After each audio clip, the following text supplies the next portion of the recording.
monga mande limene la bwera ndi zambiri zodabwisa, zambiri zozizimusa etu, ndipo zimene zachitika mtsiku la lero lino ayi nzochuluka zedi.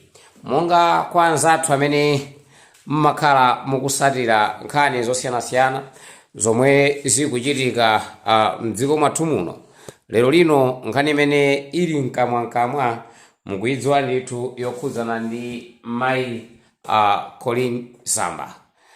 Ndi mwa nkhani imeneyi ine ndifuna ningokusikimizirani kuti ayi mayi aja amangidwadi, endi nkhani imene yapangisa kuti lero lino alowemonso sinayi koma yokhudzana ndi kusagwiritsa ntchito bwino ofisi yawo. Etu ena akhoza kudabwa kuti chikuchitika ndi chani, kuti mayi amenewa ulendo uja anazamangidwa apanso kupezeka kuti awanja atanso kwenikweni chikuchitika ndi chani. So mu mafunso ngati amenewa chimene ndingakuwuzeni amalawi nchonena kuti zaka zimene analamulira ndithu anzathu achipani cha MCP zaka 6, zaka zimenezo iwowa amagwira ntchito zawo mosalongosoka, amapanga zinthu zawo moononga kwambiri, ndipo kuononga kwawo koyamba kunabwirano pamene atangoyamba kuvutana ndi Satani. Ambiri numutha kumukumbukira mkulu amene uchayo. So ena nomukhoza kudabwa kuti mkulu amene ochita kulowa live lero lino choncho waganiza bwanji. Ayi sizachilendo ifeyo pamuzi panopa timalowa live, ndipo zambiri zikamachitika mudzi wake ndendo uno timabwera live ndikulongosola fotokoza ndithu kuti kwenikweni chikuchitika ndi chani. Koma mu tsiku la lero lino tikufotokoza za mayi COLLEEN ZAMBA komanso Samkawale panopa nayenso wanjatidwa, and COLLEEN ZAMBA wanjatidwanso lero lomwe lino. Izi zachitika lero lino, dzulo anali Sosten Gwengwe.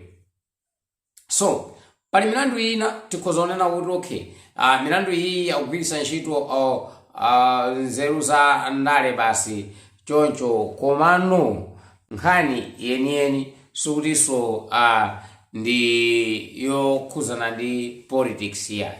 Komano anthuwa anaononga ndithu, sanagwiritse ntchito molondola nthawi yawo ija. Zambiri zimachitika ndipo ambiri ife timaona. So amayi COLLEEN ZAMBA kumangidwa kwawo sizachilendo, chifukwa tikukumbukira ulendo wina amachita kupita ku ukwati makafupa ndi madola okhaokha. Time ene pamene kumalawi kunoko tikudandaula kuti forex kulibe, mayi aja mapeza kuti ali kunja akupanga mapati kumene kucha, ndi mapati amene akupangawo amafupa na madola okhaokha, pamene Malawi wina kunoko akulira akudandaula kuchipatala mankhwala kulibe, misewu yosalongosoka kupezeka pamwamba pa izo forex kulibe. Iwo akutenga forex makaswera nayo makafupana ndithu mapati pogwiritsa ntchito US dollar imene tikuvutikira pakali pano payi.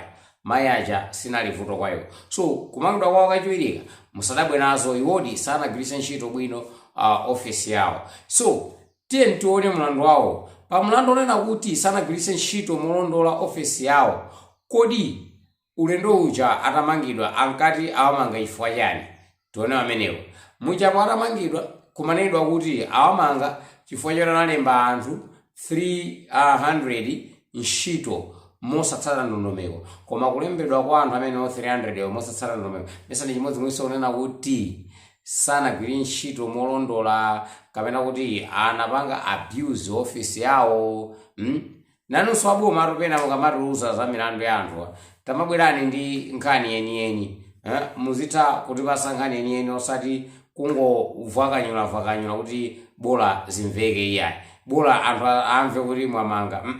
Ifeyo sikuti after kuti anthu amangidwe, kumana kumangidwa kwawo ngati pali milandu yekhale yeniyeni, osati ngoti basi phwaka. So motero iyo ni nkhani imene ndinakubwereserani nthawi ino, ndipo kani omwepo pamene tikadabwerabe ndi zina zosiyanasiyana mtsiku la lero lino tikubweranso.